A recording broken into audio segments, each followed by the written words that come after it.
கோலம் நான் போடல, நீ தான் போட்ட. நானா? அப்படிதான் சீனு கிட்ட சொல்லணும். எதுக்கு?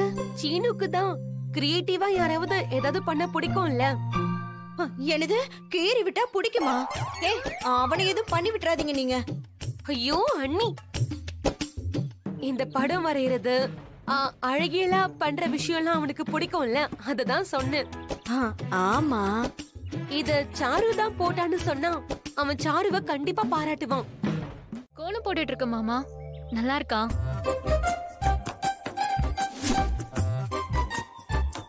நீ போட்டு கோலமா? ஆமா மாமா, நானே என் கையால போட்டேன்.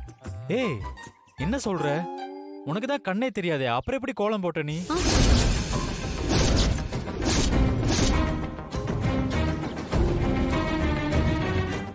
ஐயோ, ஆமா, அவளுக்கு தான் கண்ணு தெரியாதுல்ல. ஆமால, நான் மறந்தே போயிட்டேன். ஐயோ, நம்மள பொறுத்த வரைக்கும் சாருக்கு கண்ணு தெரியும்ல, நான் அந்த ஞாபகத்துல சொல்லிட்டேன். பார்வதி, சீனுவை பொறுத்த வரைக்கும் அவளுக்கு கண்ணு தெரியாதுல்ல. நீயும் ஐடியாவும் பாரு, சாரு நல்லா மாட்டினா. என்ன சாரு, கண்ணு தெரியாம நீ எப்படி கோலம் போட முடியும்? ஐயோ, இந்த சித்தி பேச்ச கேட்டுட்டு மண்ட மேல இருக்க கொண்டைய மறந்துட்டேனே. சாரு, என்ன? உன்னதான் கேக்குறேன். அது இல்ல மாமா, இல்ல கண்ணு தெரியாம கோலம் போட முடியாதா? சில பேரு கண்ணு தெரியாம படம்லாம் கூட வரைவாங்க. அதெல்லாம் நீங்க பார்த்தது இல்லையா? அது சரி, ஆனா கோலம் எப்படி? சின்ன வயசுல இருந்து கோலம் போட்டு போட்டு எனக்கு நல்லா பிராக்டிஸ் இருக்கு மாமா.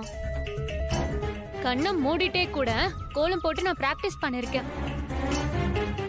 எந்த புள்ளி எங்க வச்சுன்னு மனசுக்குள்ளேயே ஒரு கணக்கு வச்சுப்பேன். அத வச்சு அந்த கோலத்தை போட்டு முடிச்சிருவேன். அது நல்லா வந்திருக்கான்னு உங்களை கூப்பிட்டு கேட்டேன். அப்படியா? என்ன சாரு இது, பார்க்காமலே இவ்வளவு நல்லா கோலம் போட்டிருக்க. நல்ல வேலை, சாரு சமாளிச்சிட்டா. ஏன் மருமகளாச்சே.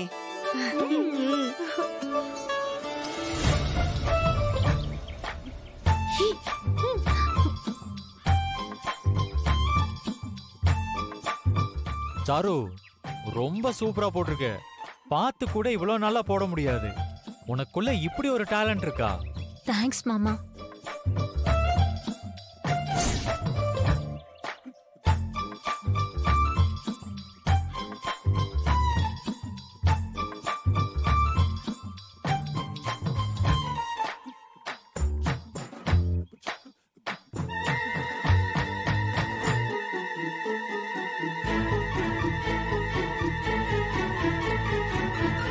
சீனு, அப்பா,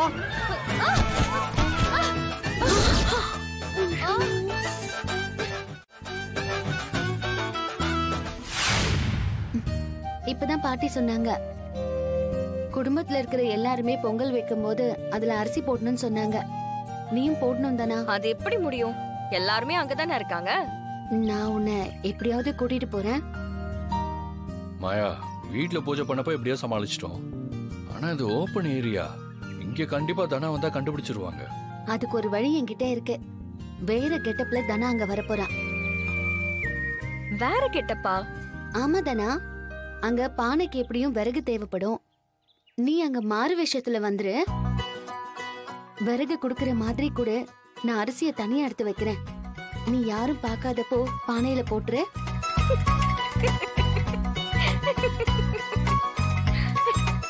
என்ன ரெண்டு பேரும் சிரிக்கிறீங்க? இல்ல, வீட்டுல இருக்கும் போதே நாங்களும் இதைத்தான் யோசிச்சோம். நீயும் அதே மாதிரிதான் யோசிச்சிருக்க. நாங்க எப்பயோ யோசிச்சிட்டோம். ஆனா அந்த கெட்டப் போட ட்ரெஸ்ஸுக்கு எங்க போறதுன்னு தெரியல.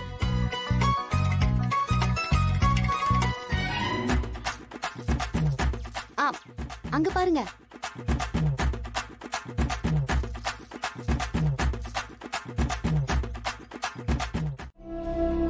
கதிரு, பொங்கல் வைக்கிறதுக்கு தண்ணி கேட்டாங்க.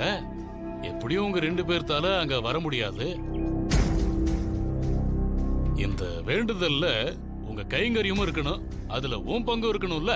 அதனால போய் தண்ணி எடுத்து வந்து கொடுத்தனா இந்த ஃபங்க்ஷன்ல நீயும் கலந்துகிட்ட மாதிரி இருக்கும்ல. நான் எப்படியும் கொஞ்ச நேரத்துல அங்க பானையில அரிசி போட போயிடுவேன். எப்படிமா? அது யாருக்கும் தெரியாம போயிடுவேன். ஆனா கதிர் அங்க வர முடியாதேன்னு கவலையா இருந்துச்சு. இப்போ அவன் கையில தண்ணியை எடுத்து கொடுத்து கதிர் பொங்கல் வைக்கிறப்ப அது எனக்கு சந்தோஷம்தான். அம்மா, நான் எல்லாருக்கும் நல்லதுதான் நினைக்கிறேன். ஆனா மத்தவங்க கண்ணுக்கு நான் கெட்டவனாவே தெரியுறேன். என்ன பண்றது? நான் வாங்கிட்டு வந்த வரேன் அப்படி.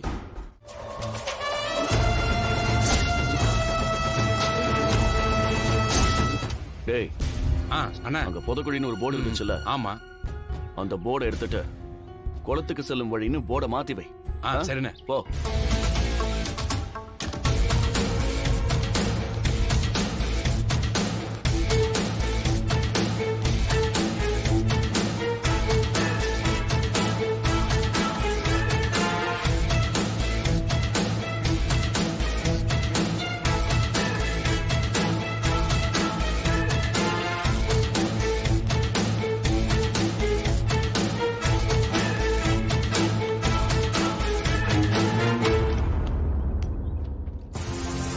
அண்ணா, நீங்க சொன்ன மாதிரியே போர்டை மாத்தி வச்சிட்டேன்.